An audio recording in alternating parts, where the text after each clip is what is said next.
Може? Не ни смета? Не ни смета ништо. Океј, таман.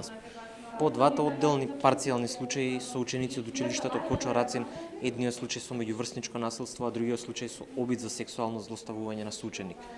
Зошто се случуваат вакви работи? Кои се вашите коментари и анализи околу ваквите појави и дали се во пораст? Појавите се зачестени, тоа е факт. Тоа е факт, всушност дефицит на посветеност на воспитно-образовниот кадар, на родителите, на просветните инспектори, на Министерството за образование и наука, на Бирото за развој на образованието и на медиумите и на граѓанскиот сектор. Едноставно, се што се случува во општеството се рефлектира кај децата и децата се само наша слика за она што се случува. Пара поголема мобилност, поголема посветеност, воспитно-образовниот процес да го подигнеме на повисоко ниво, да градиме култура за мир, ненасилство од рана детска возраст, да градиме превентивни програми за брза детекција и мобилизација на институциите на системот за брза дојава и превенција да децата да не им се случува насилство во училиштето, дивење, натепување и обид за силување.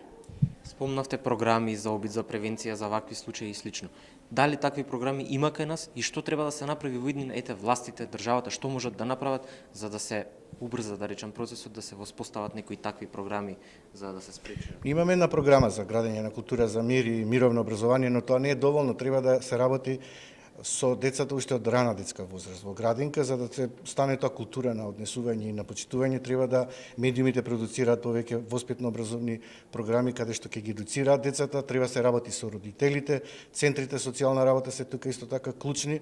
Не достигаат превентивни програми, не достига поголема мобилност за брза рано откривање на одредени состојби и евентуално брза интервенција. Се надевам дека Министерството за образование и наука ќе прими оваа порака и нашиот апел, дека градењето за култура за мир од рана детска возраст треба да биде основна програма во основното училиште, во средното училиште, за да можат децата не само да го препознаваат, туку да имат сигурен простор каде што ќе ги артикулираат нивните потреби, таа агресија од недостаток на доволно внимание да се трансформира во ненасилен начин на комуникација меѓу децата. Добро, више ви благодарам. Како